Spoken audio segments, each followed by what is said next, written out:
નમસ્કાર વિદ્યાર્થી મિત્રો, આપ સેમ 5 માં આવી ગયા છો।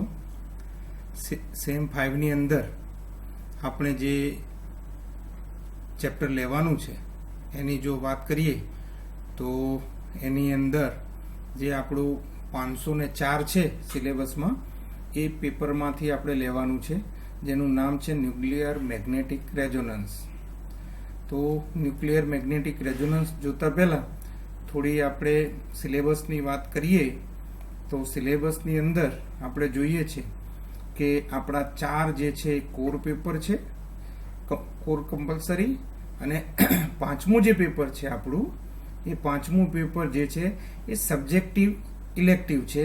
એટલે કે કોર પેપરમાં CCCH 501, 502, 503, 504, જ્યારે સબ્જેક્ટિવ ઇલેક્ટિવ જે છે SECH 505 એની અંદર A, B, C, D, E છે।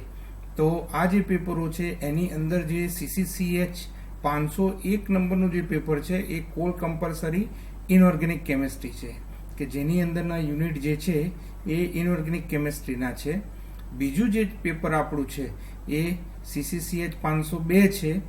આ 502 પેપર છે એ કોર કમ્પલસરી ઓર્ગેનિક કેમિસ્ટ્રીનું પેપર છે, એની અંદરના જે 3 યુનિટ છે એ ઓર્ગેનિકના છે।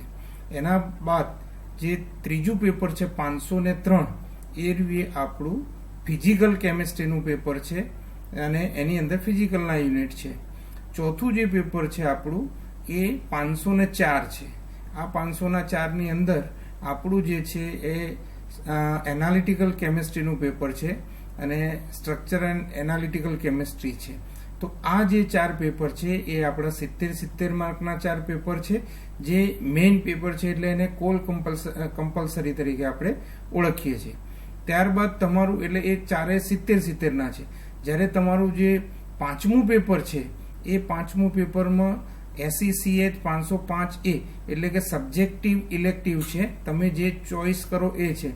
એની અંદર સિન્થેટિક પહેલું છે 505A સિન્થેટિક ડાઇઝ છે, બીજું જે છે 505B ઓઇલ ફેટ એન્ડ વેક્સીસ છે, ત્રીજું પેપર જે છે એ 505C છે જેની અંદર પેઇન્ટ્સ એન્ડ વાર્નિશ છે। જ્યારે પાંચમું પેપર જે છે એ રીતે તમારે કોસ્મેટિક કેમિસ્ટ્રી છે, અને છઠ્ઠું જે છે 505E એ રીતે મેટલર્જી છે। તો આ જે છે એ સબ્જેક્ટિવ ઇલેક્ટિવ છે। આપણે સિન્થેટિક ડાઇઝ એની અંદર છે, તો સિન્થેટિક ડાઇઝ ભણીશું આપણે। તો આ 4 પેપરો જે મેઇન છે કોર કમ્પલસરી, અને પાંચમું સબ્જેક્ટિવ ઇલેક્ટિવ છે। તો આ 5 પેપરની અંદરથી આપણો જે યુનિટ છે એ યુનિટ આપણે જોઈએ તો અહીંયા જોયું છે સેમિસ્ટર 5 નું CCCH 504 જે પેપર છે એ 504 પેપરની અંદર આ 3 યુનિટ છે। 3 યુનિટની અંદર યુનિટ 1 સિમેટ્રી ઓફ મોલેક્યુલ્સ છે, બીજો જે યુનિટ છે યુનિટ 2 NMR સ્પેક્ટ્રોસ્કોપી છે, અને ત્રીજો જે યુનિટ છે યુનિટ 3 એ એસિડ બેઝ ટાઇટ્રેશન છે। તો આની અંદરનો જે બીજો યુનિટ છે એ બીજા યુનિટની આપણે વાત કરવાની છે। તો બીજો જે યુનિટ છે એ NMR સ્પેક્ટ્રો ટોટલ જે આ પેપર છે એ 3 યુનિટના 70 માર્કનું એનું વેટેજ છે। તો 70 માર્કની અંદરથી 33% જે છે આપણે યુનિટ 2 ની અંદર NMR સ્પેક્ટ્રોસ્કોપી ભણવાનું છે। NMR મતલબ ન્યુક્લિયર મેગ્નેટિક રેઝોનન્સ કહેવામાં આવે છે, એટલે કે NMR સ્પેક્ટ્રોસ્કોપી ટૂંકમાં આપણે એને કહીએ છીએ। આ NMR સ્પેક્ટ્રોસ્કોપીની અંદર પહેલું જે એનો સિલેબસ છે તો એ સિલેબસની અંદર ઇન્ટ્રોડક્શન છે। ઇન્ટ્રોડક્શનમાં આપણને ખબર છે કે ભાઈ વોટ ઇઝ NMR સ્પેક્ટ્રોસ્કોપી, એ શું છે, અથવા તો એ કોને રિલેટેડ છે, એના સિવાય બીજી કઈ કઈ સ્પેક્ટ્રોસ્કોપી આવેલી છે, એ શું કામમાં આવે છે, તો એ બધી જે વાતો છે અથવા તો એની શરૂઆત ને આ બધી જે વાતો છે એ આપણે ઇન્ટ્રોડક્શનમાં ભણીશું। ત્યારબાદ બીજું છે proton magnetic resonance 1H NMR spectroscopy. હવે જે NMR સ્પેક્ટ્રોસ્કોપી છે એ 1H NMR છે, C13 NMR છે, આમ બધી જુદી જુદી છે। એની અંદરથી આપણે જે TYBSc ના સિલેબસની અંદર જે ભણવાનું છે એ PMR સ્પેક્ટ્રોસ્કોપી એટલે કે પ્રોટોન મેગ્નેટિક રેઝોનન્સ PMR એટલે કે પીએમઆર સ્પેક્ટ્રોસ્કોપીની આપણે વાત કરવાની છે. એની અંદર એક બીજો મુદ્દો છે equivalent and non equivalent proton છે. એટલે એ પ્રોટોન જે છે એ સમતુલ્ય અને અસમતુલ્ય પ્રોટોન એની આપણે એ મુદ્દાની અંદર વાત કરવાની છે કે ભાઈ પ્રોટોન છે એ સરખા છે કે નથી. એના પછીનો મુદ્દો જે છે એ ન્યુક્લિયર શિલ્ડિંગ અને ડીશિલ્ડિંગનો મુદ્દો છે. એટલે કે શિલ્ડિંગ અને ડીશિલ્ડિંગ ઇફેક્ટ જે છે એની આપણે વાત કરવાની છે. ત્યારબાદ એની અંદર બીજું છે કેમિકલ શિફ્ટ છે અને મોલેક્યુલર સ્ટ્રક્ચર છે. કેમિકલ શિફ્ટ એટલે કે રાસાયણિક સ્થાનાંતર. તો રાસાયણિક સ્થાનાંતરની આપણે વાત કરવાની છે. તો ઘણી વખત એવું બને કે જે જગ્યાએ એનો સિગ્નલ મળવો જોઈએ, સિગ્નલ એટલે કે પીક, આપણે સિગ્નલ કહીશું યા તો પીક કહીશું, બંને સેમ છે. તો જે જગ્યાએ એનો સિગ્નલ અથવા પીક મળે છે એ જગ્યાએ ના મળતો બીજી જગ્યાએ જ્યારે મળતો હોય તો એ જે છે ઘટના એને આપણે રાસાયણિક સ્થાનાંતર તરીકે ઓળખીએ છીએ. અને એની ઉપરથી એનું જે મોલેક્યુલર સ્ટ્રક્ચર છે એ સ્ટ્રક્ચરના કારણે એની આસપાસનું જે એન્વાયરમેન્ટ છે કે વાતાવરણ છે એ વાતાવરણ એની ઉપર અસર કરે છે. માટે કેમિકલ શિફ્ટ થાય છે અથવા તો રાસાયણિક સ્થાનાંતર થાય છે. એટલે કે સિગ્નલ એક જગ્યાએથી બીજી જગ્યાએ મળે છે. એના પછીનો મુદ્દો જે છે એ સ્પિન સ્પ્લિટિંગ છે અને કપલિંગ કોન્સ્ટન્ટનો છે. કપલિંગ કોન્સ્ટન્ટ જે તો એ સ્પિન સ્પ્લિટિંગ અને કપલિંગ કોન્સ્ટન્ટ એટલે કે પીક જે છે એ એક જગ્યાએ ના મળતા બે જગ્યાએ જે મળે છે એનું જે વિભેદન છે એ વિભેદનની આપણે સિગ્નલનું વિભેદન જેને કહીએ તો એ મુદ્દાની ત્યાં વાત કરવાની છે. એના સિવાય એરિયા ઓફ સિગ્નલ એટલે કે જે આ સિગ્નલ છે અથવા પીક છે એ કયા વિસ્તારમાં મળશે, કયા એરિયામાં મળશે એની આપણે વાત કરવાની છે એની અંદર. અને એના પછી interpretation of PMR spectra simple organic molecule such as એટલે કે જે આ અણુઓ છે એ અણુઓની અંદર આ પીએમઆર સ્પેક્ટ્રા શું છે તો એ સ્પેક્ટ્રા આપણે સમજાવવાના છે. અથવા તો જે સ્પેક્ટ્રા છે એ ક્યાં ક્યાં મળે છે એ રીતે આપણે એનું જોવાનું છે, એનું ઇન્ટરપ્રિટેશન કરવાનું છે.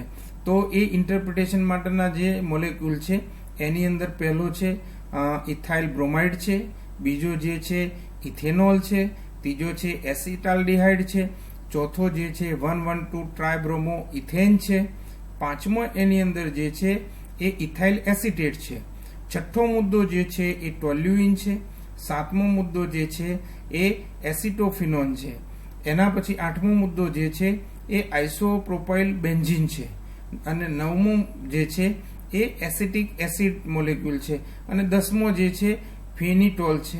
તો આ 10 જે છે મોલેક્યુલ એ મોલેક્યુલના પીએમઆર સ્પેક્ટ્રાનું આપણે ઇન્ટરપ્રિટેશન કરવાનું છે. તો આ રહ્યો આપણો યુનિટ 2 એનો સિલેબસ છે અને એ સિલેબસ પ્રમાણે આપણે કામ કરવાનું છે. મિત્રો પહેલા ઓબ્જેક્ટિવ અને લાંબા પ્રશ્નો પણ પૂછાતા હતા.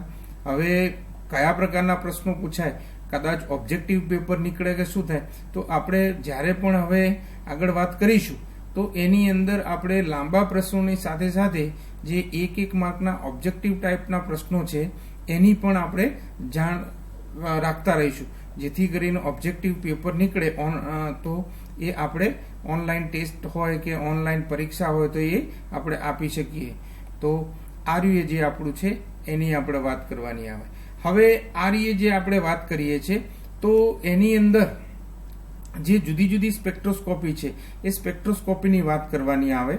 તો સ્પેક્ટ્રોસ્કોપીની વાત કરવાની આવે તો મિત્રો સૌથી પહેલા આપણને ખબર છે કે આપણો કોઈ પણ પદાર્થ હોય જે ઓર્ગેનિક કમ્પાઉન્ડ છે એ પહેલા બહુ ઓછા શોધાતા હતા, પણ ધીમે ધીમે આ જે કમ્પાઉન્ડો છે એ અસંખ્ય માત્રામાં એટલે કે એક જ દિવસમાં લાખો આવા ઓર્ગેનિક કમ્પાઉન્ડ સિન્થેસાઇઝ થાય છે.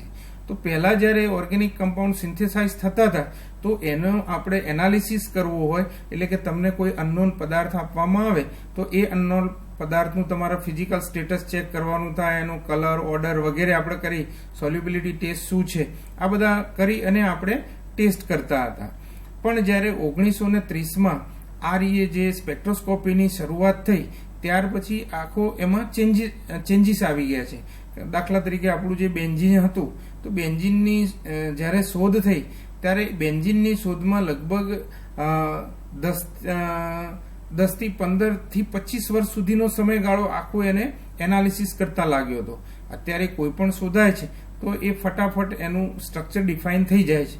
તો એનું કારણ આ સ્પેક્ટ્રોસ્કોપી છે. એટલે કે 1930ની આસપાસથી શરૂઆત થઈ અને આજ સુધીમાં આ સ્પેક્ટ્રોસ્કોપી એ ઘણી કામમાં આવે છે અને એની અંદર જુદી જુદી જે સ્પેક્ટ્રોસ્કોપી છે એ ઉપયોગમાં લેવામાં આવે છે.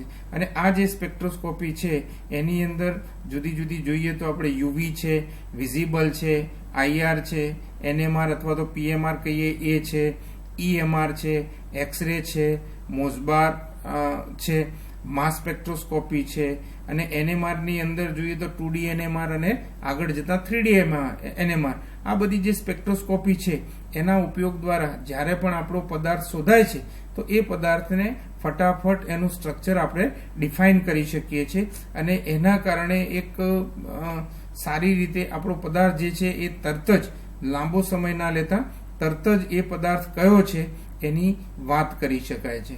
તો આ જે વાત છે એની અંદર આપણે જોવા જઈએ તો ફિઝિક્સની અંદર આપણે ભણી ગયા છીએ કે ભાઈ જે તરંગ છે તરંગની આપણને ખબર છે.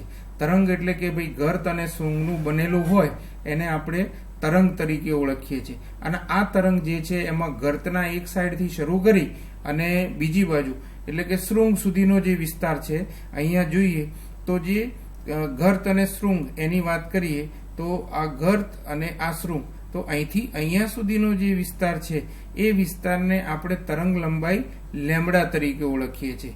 તો આ જે તરંગ લંબાઈ લેમ્બડા છે એ લેમ્બડા બહુ મહત્વનો છે એ પણ આપણને ખબર છે. તો આ જે સ્પેક્ટ્રોસ્કોપી છે એ જુદી જુદી પ્રકારની સ્પેક્ટ્રોસ્કોપી છે. એમાં થોડી વાત કરીએ તો જે પ્રકાશનો તરંગ છે એ તરંગ જુદા જુદા પ્રકારનું છે અને એની અંદર અહીંયા જોઈએ તો જે તરંગ છે એની તરંગ લંબાઈ જો વધારે હોય તો એની જે શક્તિ છે એ ઓછી હોય છે, પણ જો તરંગ લંબાઈ ઓછી હોય તો એની શક્તિ વધારે હોય છે. તો અહીંયા આપણે પહેલા વિભાગોની વાત કરીએ તો એ વિભાગોમાં પહેલા જોઈએ તો ગામા રેસ છે, પછી એક્સ રેસ છે, એના સિવાય અલ્ટ્રાવાયોલેટ રેસ છે, વિઝિબલ વિસ્તાર છે, ઇન્ફ્રારેડ છે, માઇક્રોવેવ્સ છે, ટેલિવિઝન વેવ્સ અને રેડિયો વેવ્સ. આ બધા જે વિસ્તારો છે એ વિસ્તારો આપણને ખ્યાલ છે. તો એની અંદર આપણે જોઈએ તો તરંગનું કિરણ અહીંયા જે ગેમા રેજ છે એની તરંગ લંબાઈ બિલકુલ ટૂંકી છે અને તરંગ લંબાઈ ટૂંકી હોય તો એની શક્તિ ઘણી વધારે છે અને શક્તિ વધારે હોવાના કારણે એ શક્તિશાળી છે. અને એ બાજુથી એક્સરે અને પછી અલ્ટ્રાવાયોલેટથી આ બાજુ જઈએ એમ તરંગ લંબાઈ વધતી જાય છે અને તરંગ લંબાઈ વધતી જાય એમ એની શક્તિ ઘટતી જાય છે. અહીંયા વચ્ચેનો જે વિસ્તાર છે વિઝિબલ વિસ્તાર છે. આપણી જે આંખો છે એ વિઝિબલ વિસ્તારમાં જ ખાલી જોઈ શકે છે. એટલે કે 7 રંગનો જે પ્રકાશ છે એ પ્રકાશને આપણે આમ તો વ્હાઇટ જ દેખાય છે પણ પ્રિઝમમાં જોઈએ તો એ 7 રંગનો છે. તો એ રીતે વિઝિબલ વિસ્તારને આપણે જોઈ શકીએ છીએ. તો જુદા જુદા પ્રકારના જે કિરણો છે એ કિરણો એની શક્તિ પ્રમાણે એની વેવલેન્થ હોય છે, તરંગ લંબાઈ હોય છે. તો એની અંદર આપણે આગળ વાત કરીએ તો અહીંયા એમાં જુદા જુદા જે આપેલા છે એ રાય આપણે જોઈએ તો એની અંદર આપણા જે સૌથી નાના છે ગેમા રેજ છે. તો આ જે ગેમા રેજ છે અને એના પછી કોસ્મિક કિરણો પણ આવે છે તો એ છેલ્લા છે. તો ગેમા રેજ અને કોસ્મિક કિરણો જે છે એનું જે તરંગ લંબાઈ છે એ પરમાણુનું ન્યુક્લિયસ હોય એના કરતાં પણ ઓછી છે. એટલે એટોમિક ન્યુક્લિયસ આપણે કહીએ એટલી છે. એના પછીના જે આવે છે એ એક્સરે છે. તો એક્સરેના જે કિરણો છે આ એક્સરેના કિરણોની જે તરંગ લંબાઈ છે એ તરંગ લંબાઈ આપણો જે એટમ છે અથવા તો પરમાણુ છે એ પરમાણુના ત્રિજ્યા જેટલી છે અને એની પરમાણુની ત્રિજ્યા જેટલી એટલે કે પરમાણુ જેટલી છે એમ એની તરંગ લંબાઈ આપણે કહી શકીએ. એના પછીનો વિસ્તાર આવે છે યુવી અલ્ટ્રાવાયોલેટ આવે છે. તો આ અલ્ટ્રાવાયોલેટ જે છે એની જે તરંગ લંબાઈ છે એ વાયરસના જેટલી છે. એની બાદ વિઝિબલ વિસ્તાર આવે છે. તો વિઝિબલ વિસ્તાર જે છે એ વિઝિબલ વિસ્તારની જે લંબાઈ છે એ બેક્ટેરિયા જેટલી છે. અને આ વિઝિબલ વિસ્તાર જે છે એ રંગીન છે. મેં આગળ વાત કરી એ પ્રમાણે એ 7 રંગનો બનેલો છે. એના પછીનો આ બાજુ જઈએ તો ઇન્ફ્રારેડ વિભાગ આવે છે, જેને આપણે IR તરીકે ઓળખીએ છીએ.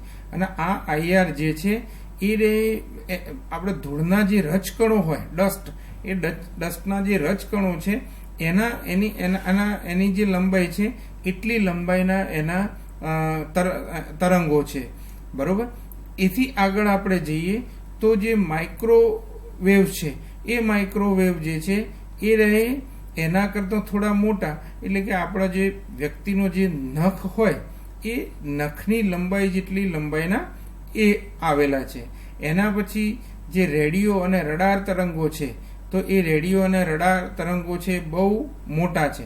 અને એમાં માઇક્રોવેવ તરંગો જે છે અહીંયા વચ્ચેના ભાગમાં આવે છે, જે 100 મેગાહર્ટ્ઝ ગીગાહર્ટ્ઝ પર છે. અને આપણને તમને ખબર હશે કે FM જે રેડિયો છે એ રેડિયોની અંદર જે જુદા જુદા સ્ટેશન વાગે છે, તો એની અંદર એના ગીગાહર્ટ્ઝ જે છે એ 800 ગીગાહર્ટ્ઝ છે કે એ બધા જુદા જુદા સ્ટેશનો એના ગીગાહર્ટ્ઝ કે છે. તો એ બધા જે છે એની જે તરંગ લંબાઈ છે, એટલે ગર્ત અને શૃંગની જે લંબાઈ છે, એ માણસ જે છે માણસનાથી ગણીને જે માઉન્ટ એવરેસ્ટના શિખરો છે એટલી મોટી એની તરંગ લંબાઈ છે. તો આના ઉપરથી આપણે એક વાત નક્કી જોઈ શકીએ કે ભાઈ જે ગામા રેજ છે એ કોઈની ઉપર પણ આપાત થાય તો એનો નાશ કરી નાખે, ભસ્મીભૂત કરી નાખે. બરોબર. જ્યારે એની સામે આપણે આ સાઈડ આવીએ અને અહીંયા તમે જો રેડિયો તરંગો અથવા તો એની ઉપર તમે રડારના તરંગો કે માઇક્રોવેવ તરંગો તમે નાખો તો એની અસર કોઈ વધારે થતી નથી. એટલે કે જેમ જેમ તરંગ લંબાઈ આ બાજુ જઈએ એમ વધતી જાય છે, અને તરંગ લંબાઈ વધતી જાય છે એમ એની જે શક્તિ છે એ શક્તિમાં ઘટાડો થતો જાય છે. અને એ શક્તિ જે છે ઓછી થતી જાય છે. અને શક્તિ ઓછી થાય એટલે એ જેટલી અસર પેલો કરી શકે એટલી ના થાય. એટલે કે આપણો જે મોલેક્યુલ છે એ મોલેક્યુલ ઉપર તમે જો ગામા રેઝ નાખો યા એક્સરેઝ નાખો અને બીજી બાજુ તમે રેડિયો તરંગો નાખો તો એની અસરો જુદી જુદી થતી હોય છે.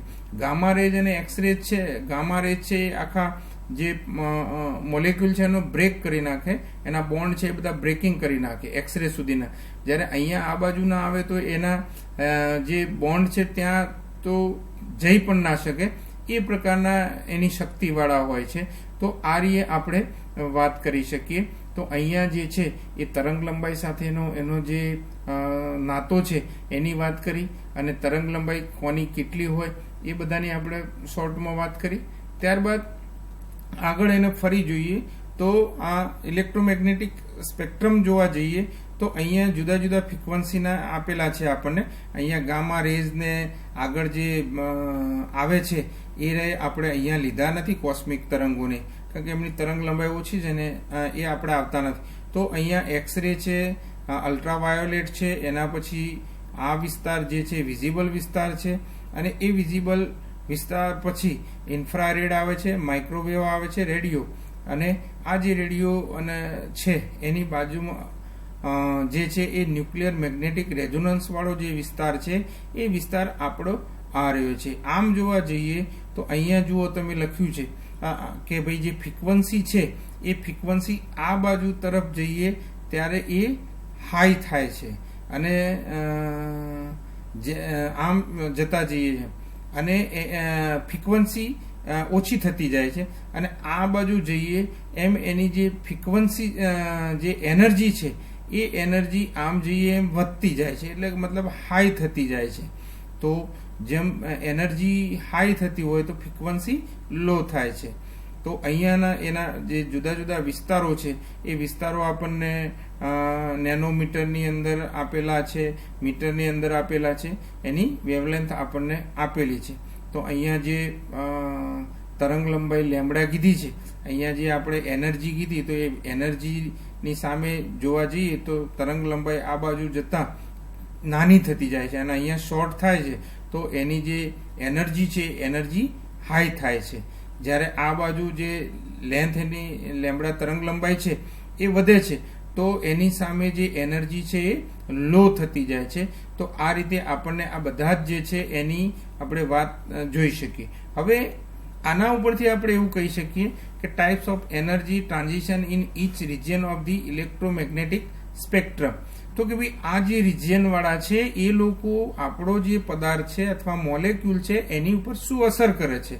દાખલા તરીકે તમે કોઈ ઇથેનોલ લો તો ઇથેનોલ જે છે CH3CH2OH એટલે કે જે ઇથેનોલ તમે લીધો છે તો ઇથેનોલ ઉપર જો તમે એક્સરે કિરણ આપાત કરો અથવા યુવી વિઝિબલ કિરણ તમે આપાત કરો અથવા ઇન્ફ્રારેડ કિરણ તમે આપાત કરો, માઇક્રોવેવ આપાત કરો અને રેડિયો ફ્રીક્વન્સી આપાત કરો તો એ લોકો એની ઉપર શું અસર કરે છે એ અસરની આપણે અહીંયા વાત કરવાની છે. તો આપણને ખબર છે આગળનામાં જોયું જે એક્સરે છે એ એક્સરેની જે તરંગ લંબાઈ છે એ ઓછી છે અને તાકાત વધારે છે. તરંગ લંબાઈ એની ઓછી છે અહીંયા શોર્ટ અને એની તાકાત જે છે એટલે કે એનર્જી જે છે એ વધારે છે અને એમ હોવાના કારણે આ રહ્યું જે એક્સરે નું કિરણ આપણા ઇથેનોલ ઉપર અથવા તો બેન્ઝોઇક એસિડ કે કોઈ પણ પદાર્થ તમે ઓર્ગેનિક કમ્પાઉન્ડ લો તો એ ઓર્ગેનિક કમ્પાઉન્ડ ઉપર તમે નાખશો તો એની વચ્ચેનો OH બંધ હશે અથવા CH બંધ હશે તો એ બંધને બ્રેક કરી નાખે છે એટલે કે તોડી નાખે છે, બંધ તોડી નાખે છે. એટલા સુધી એ જઈ શકે છે. એટલે એક્સરે નું કિરણ એટલું શક્તિશાળી છે એ આપણે કહી શકીએ. એટલે એ તોડી અને એમાં કરે તો એક્સરે ના ઉપરથી શું આપણને ખબર પડે છે તો એક્સરે નું કિરણ જે છે એ બંધને તોડે તો એ બંધ કેટલો લાંબો છે, એની બંધ લંબાઈ કેટલી છે, એનો બોન્ડ એંગલ એટલે કે બંધનો ખૂણો કેટલો છે એ આપણને બતાવે છે. તો એક્સરે ના ઉપરથી આપણને બંધ લંબાઈ અને બંધ કોણની માહિતી મળે છે. બીજો જે વિસ્તાર આપણો છે એ યુવી વિઝિબલ છે. આપણને ખબર છે કે એક્સરે કરતા યુવી વિઝિબલ જે છે એની જે તરંગ લંબાઈ છે એ વધે છે. તરંગ લંબાઈ વધે છે પણ એની જે એનર્જી છે એમાં ઘટાડો થાય છે. એટલે હવે એનર્જીમાં ઘટાડો થાય તો શું થાય તો કે જે આ એક્સરે બોન્ડ બ્રેકિંગ કરે છે તો યુવી વિઝિબલ જે છે એ બોન્ડ બ્રેકિંગ કરતો નથી પણ શું કરે છે તો આપણો જે પદાર્થ છે એ પદાર્થમાં આવેલા જે કેન્દ્ર છે એ કેન્દ્રની બહારની તરફ આવેલા જે ઇલેક્ટ્રોન છે એ ઇલેક્ટ્રોનની સંક્રાંતિ કરે છે. એટલે કે ઇલેક્ટ્રોનીય સંક્રાંતિ કરે છે અને ઇલેક્ટ્રોનીય સંક્રાંતિ કરે છે તો એ ઇલેક્ટ્રોનીય સંક્રાંતિ એટલે કે એક કક્ષામાંથી બીજી કક્ષામાં ઇલેક્ટ્રોન ઉત્તેજિત થઈ અને જાય છે. આપણે જે SYBSc ના સિલેબસની અંદર યુવી આપણે ભણી ગયા છીએ અલ્ટ્રાવાયોલેટ સ્પેક્ટ્રોસ્કોપી તો એની અંદર જે જુદી જુદી સંક્રાંતિઓ થાય છે pi2 pi સ્ટાર છે, n2 pi સ્ટાર છે તો એ બધી જે સંક્રાંતિઓ છે એ સંક્રાંતિઓ આપણે ભણી ગયા છીએ તો આપણને ખબર છે કે ભાઈ એની એક કક્ષામાંથી ઇલેક્ટ્રોન શક્તિ મેળવી અને બીજી કક્ષામાં જાય છે. એટલે કે યુવી વિભાગ જે છે એ ઇલેક્ટ્રોનીય સંક્રાંતિ કરે છે બરોબર. અને એટલા સુધી એ બોન્ડ બ્રેક બીજો કરી શકતો નથી. એની આગળ જો આપણે જઈએ તો ઇન્ફ્રારેડ છે.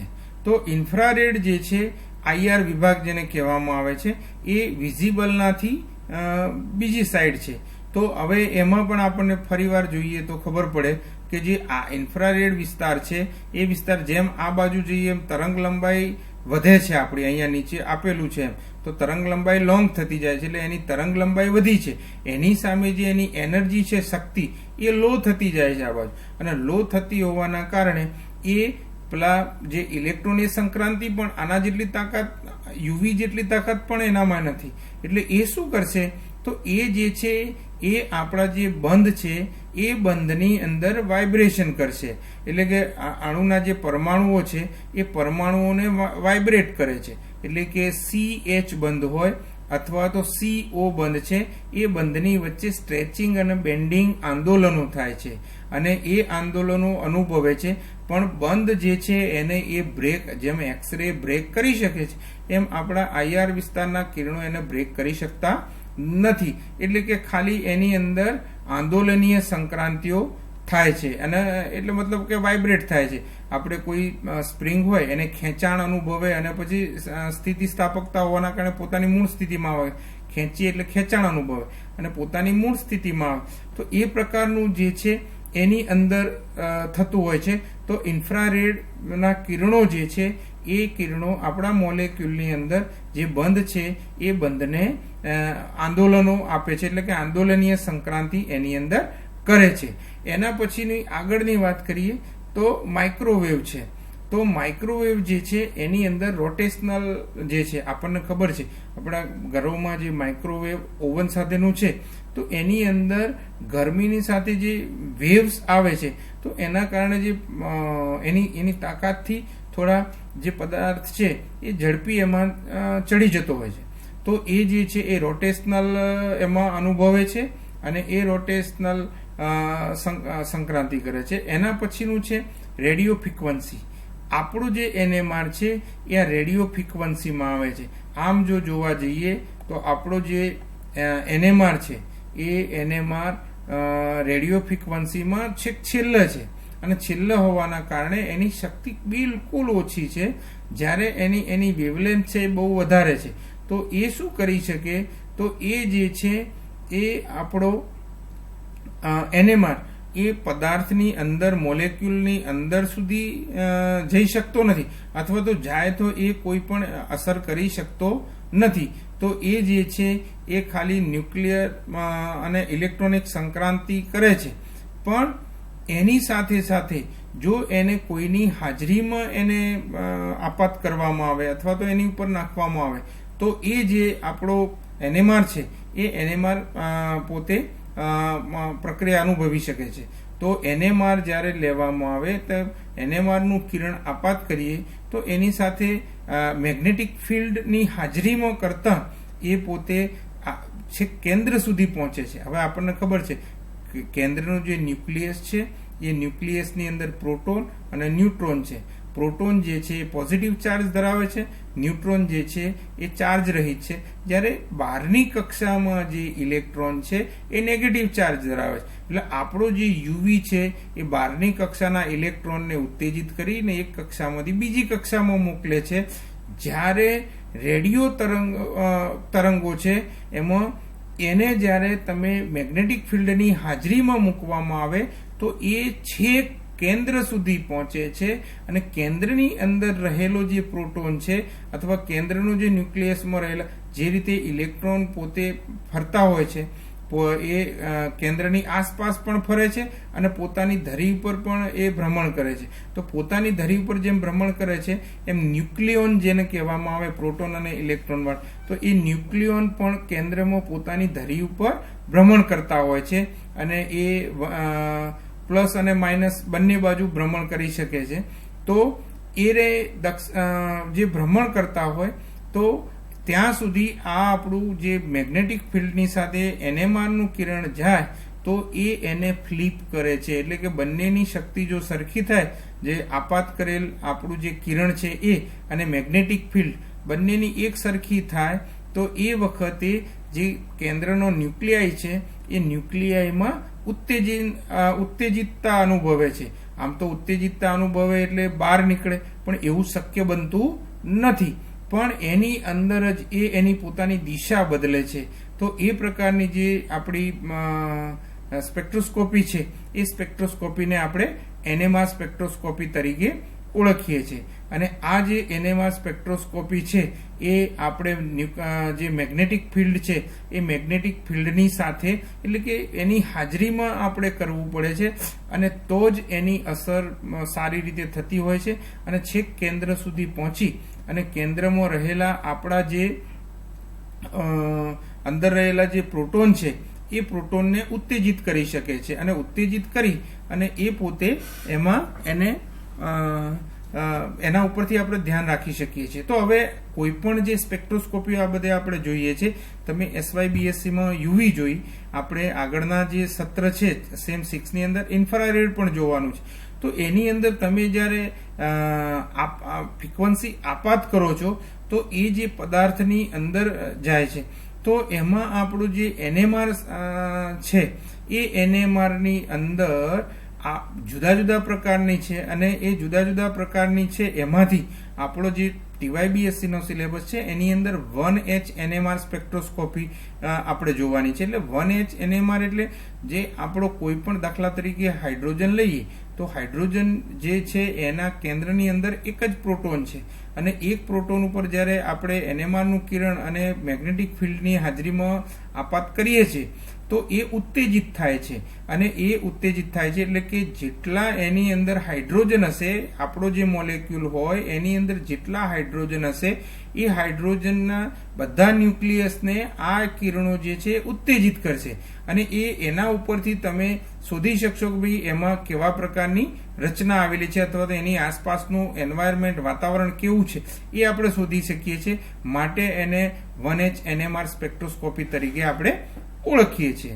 એની સાથે સાથે બીજી સ્પેક્ટ્રોસ્કોપી NMR સ્પેક્ટ્રોસ્કોપી છે જે C13 NMR તરીકે પણ આપણે ઓળખીએ છીએ. તો C13 NMR એના દ્વારા પણ આપણે આપણો જે પદાર્થ છે એ પદાર્થની અંદર કેવા પ્રકારની રચના છે, મોલેક્યુલ કેવા પ્રકારના છે તો એની વાત આપણે જોઈ શકીએ છીએ. એટલે કે 1H NMR સિવાય C13 NMR જે આપણા સિલેબસમાં નથી પણ એના દ્વારા જોઈ શકીએ. અને એના પછી આગળ જઈએ તો આ 1 ડાયમેન્શન છે, એના પછી 2D NMR આવે છે એટલે કે 2 ડાયમેન્શન NMR છે. તો એના દ્વારા આપણે જે પદાર્થ છે એને સારી રીતે સમજી શકીએ છીએ. તો અહીંયા જે આપણે વાત કરી એ સિલેબસની વાત કરી. એના સિવાય સ્પેક્ટ્રોસ્કોપી શું છે અથવા તો કયા કયા પ્રકારની સ્પેક્ટ્રોસ્કોપી છે એ બધાની વાત કરી. એની સાથે સાથે એ જે જુદા જુદા પ્રકારની જે સ્પેક્ટ્રોસ્કોપી છે અથવા કિરણો છે એ કિરણોનો શું રોલ છે અથવા તો એ શું કરી શકે છે. દાખલા તરીકે એક્સરે છે બોન્ડ બ્રેક કરી શકે છે એટલે જે બંધો છે દાખલા તરીકે CH બંધ છે તો એને તોડી નાખે છે અથવા તો C અને O બંધ છે અથવા તો OH બંધ છે H2O દાખલા તરીકે લઈએ તો એની અંદર O ની બાજુ બંને H દ્વારા જે બે ઓક્સિજન છે તો એના બંધોને તોડી નાખે છે અને એના દ્વારા તમે એની અંદર રહેલો જે બંધની લંબાઈ છે એ લંબાઈ પછી બંધનો ખૂણો એ બધી તમે એનો અભ્યાસ કરી શકો છો એમ જુદી જુદી રીતે. તો આપણા જે રેડિયો ફ્રીક્વન્સીના ન્યુક્લિયર NMR કિરણ છે એ NMR કિરણ દ્વારા આ TYBSc ના સિલેબસમાં જે પ્રોટોન એટલે કે PMR સ્પેક્ટ્રોસ્કોપી છે એ આપણે અથવા તો 1H NMR સ્પેક્ટ્રોસ્કોપી છે એની આપણે વાત આગળ કરીશું. તો આજે અહીંયા આટલા સુધી જ રાખીશું.